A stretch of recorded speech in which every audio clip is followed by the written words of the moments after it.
Todas las promesas del Señor Jesús son apoyo poderoso de mi fe. Y es verdad, la palabra de Dios ahí encontramos las promesas de nuestro Señor y Salvador Jesucristo, siempre van a ser de mucha bendición si las vivimos, las practicamos aún todos sus principios. Gracias a Dios por este tiempo. Bien, soy el pastor Andrés Estrada Aguirre, de la Iglesia Evangélica Bautista Jesucristo Rey de Reyes en Bellavista, Sullana, y les doy una cordial bienvenido, un saludo cordial a todos mis hermanos y hermanas, amigos, amigas, familiares que nos escuchan en esta oportunidad. Y seguimos en la serie de mensajes sobre las verdades fundamentales de la Biblia que nos ayudan a crecer y a vivir fortalecidos espiritualmente. Vayamos a la carta del apóstol Pablo a los Corintios, segunda carta a los Corintios, capítulo 9, del versículo 6 al 15, daremos lectura en esta oportunidad. La palabra de Dios dice: pero esto digo, el que siembra escasamente también segará escasamente, y el que siembra generosamente, generosamente también segará. Cada uno dé como propuso en su corazón, no con tristeza ni por necesidad, porque Dios ama al dador alegre. Y poderoso es Dios para hacer que abunde en vosotros toda gracia, a fin de que, teniendo siempre en todas las cosas todo lo suficiente, abundéis para toda buena obra. Como está escrito: repartió, dio a los pobres, su justicia permanece para siempre. Y el que da semilla al que siembra y pan al que come, proveerá y multiplicará vuestra sementera y aumentará los frutos de vuestra justicia, para que estéis enriquecidos en todo, para toda liberalidad, la cual produce por medio de nosotros acción de gracias a Dios. Porque la administración de este servicio no solamente suple lo que a los santos falta, sino que también abunda en muchas acciones de gracias a Dios, pues por la experiencia de esta administración glorifican a Dios por la obediencia que profesáis al Evangelio de Cristo y por la liberalidad de vuestra contribución para ellos y para todos. Asimismo, en la oración de ellos por vosotros, a quienes aman a causa de la superabundante gracia de Dios en vosotros. Gloria a Dios por su don inefable. Los creyentes, como administradores de Dios, aprenden con la Biblia a tener una vida de felicidad y libertad financiera. Y veamos los fundamentos. Dios, recordemos, nos ha librado del pecado. Él desea librarnos también de momentos tristes por el mal uso de nuestro dinero o el manejo de nuestras finanzas. Él, nuestro Dios, quiere darnos satisfacción y felicidad y estar libres de preocupaciones en cuanto al dinero o nuestras actividades financieras. Cristo es el redentor de todos nuestros fracasos, tanto espirituales, materiales, y dejemos que la palabra de Dios siempre guíe nuestra vida. Y no nosotros, no nuestros sentimientos, nuestras emociones o todos nuestros sentidos. Qué preciosos principios espirituales nos enseña el apóstol Pablo aquí en el texto que hemos leído, en el sentido de dar a Dios, como los hermanos y hermanas de la iglesia en Macedonia. La palabra de Dios dice que se dieron primeramente a Dios y después completamente a su obra. Y ahí encontramos en el capítulo 8, aquí mismo en la segunda carta a los Corintios, capítulo 8, el versículo 5, y no como los esperábamos, sino que asimismo se dieron primeramente al Señor y luego a nosotros por la voluntad de Dios. Y aún más, nosotros lo debemos hacer con alegría, así como lo hicieron ellos. Debemos de darle a Dios con alegría, no por obligación o por apariencia. Dice la palabra de Dios aquí en el texto que hemos leído en el capítulo 9, versículo 7, que debe de ser porque lo damos con alegría y con gozo a nuestro Dios. Y debe de ser eso siempre, porque Dios se merece todo honor, toda gloria de nosotros. También Proverbios 3, 9 al 10 dice que es justamente un honor darle a Dios, hermanos, para que Él pueda bendecirnos. Tengamos cuidado porque siempre Satanás influencia con malos principios o pensamientos mentirosos en nuestra mente que destruyen nuestra vida y siempre nos tienen necesitados de dinero o tenemos también mucho dinero y nos volvemos ávaros, malos y tercos.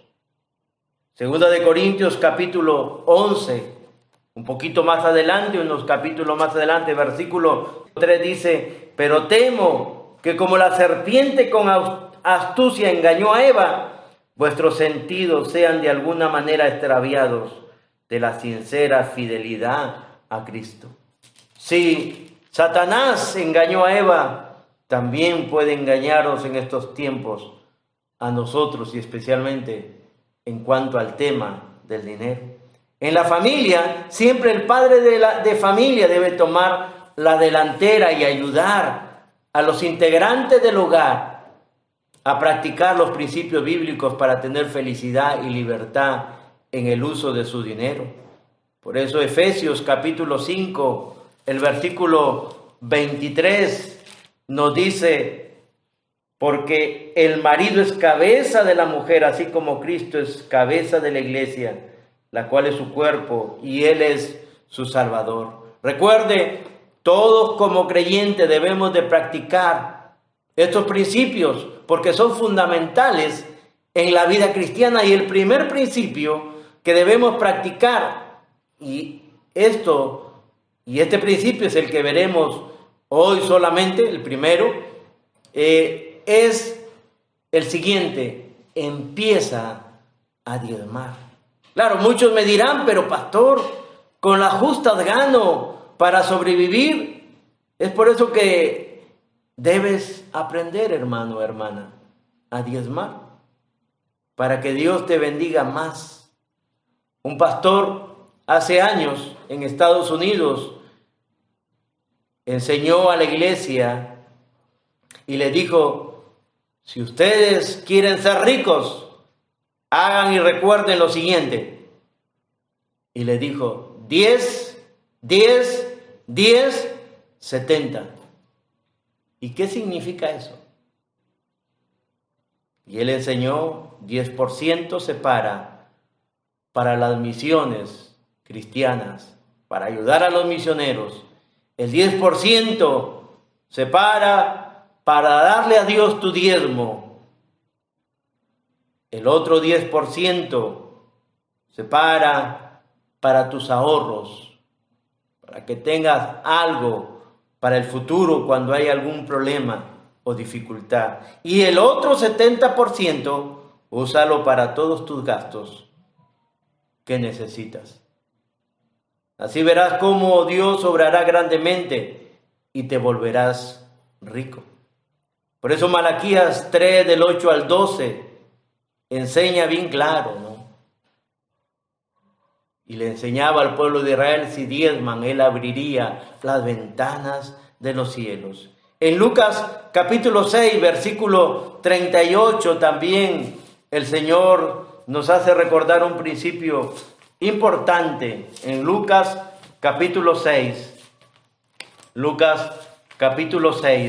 el versículo 38, 6:38 dice: da y se os dará, medida buena, apretada, remecida y rebosando darán en vuestro regazo, porque con la misma medida con que medís, os volverán a medir. Interesante. Recuerda, todo es de Dios. Tienes tu trabajo, tus ganancias, tus propiedades. ¿De verdad es todo de Dios? Y puede que sigas pensando, pero si doy mi diezmo, ¿es todo lo que debo de dar? Amado hermano, hermana, amigos, amigas, los israelitas daban el diezmo como lo mínimo que podían dar en el tiempo de la ley. Y aún el Señor, nuestro Salvador, Jesucristo, nos manda a continuar haciéndolo. En Lucas capítulo 23, Él ahí en una partecita dice, esto era necesario hacer sin dejar de hacer aquello que era justamente el diezmo. Si vamos a la historia del diezmo en la Biblia, veremos que no inició como un mandato en la ley, sino comenzó desde antes de la ley. Ya se practicaba. Antiguamente fue practicado con Abraham. Y puede leerlo en Génesis 14:20. Fue prometido el diezmo por Jacob en Génesis 28:22. Después, practicado por sus hijos, por todas las tribus de Israel y los hijos de sus hijos en Segunda de Crónicas 31, versículos 5 al 6. Fue reconocido el diezmo por el autor de la epístola a los Hebreos en Hebreos 7, del 2 al 10. Se da cuenta la importancia que es fundamental, pero recuerde, Dios no te obliga a darlo. Más bien, la Biblia enseña en Proverbios 3, del 9 al 10, que si tú das, estás honrando a Dios. Y debes de honrar a Dios con tus bienes. Y esto significa que debe salir de tu amor por Dios y no una obligación. Y por lo tanto así Dios te multiplicará todo lo que tienes y te dará siempre cada día más. Si deseas vivir con felicidad y siempre teniendo, entonces recuerda, lee también Salmos 37:21, que dice que los justos prestan y dan con generosidad. Y si deseas tener, amado hermano, tienes que con amor dar tu diezmo, tus ofrendas a Dios. A través de la iglesia podemos tener la posibilidad de experimentar lo que sucedió en el tiempo del rey Ezequías, lo que dice Segunda de Crónicas 31:10, la abundancia que tuvieron los sacerdotes. ¿Cuánto de nosotros más bien experimentamos lo contrario en nuestro tiempo a este hecho que sucedió en ese tiempo? Y no se trata solo de bienes materiales, más de todo aquello que concierne al hombre en su totalidad, queridos hermanos, su cuerpo, su alma y su espíritu, porque las bendiciones de Dios cubren cada sector de la existencia humana, de las necesidades físicas y las esferas más elevadas del espíritu. El diezmo era la base de las ofrendas a nuestro Dios en el tiempo de la ley. En efecto, se daba la ofrenda de las primicias, de las cosechas y del lagar, que era el lugar donde se exprimían las uvas de las aceitunas, hermanos. A esto se le añadían las ofrendas voluntarias de acuerdo a las bendiciones recibidas.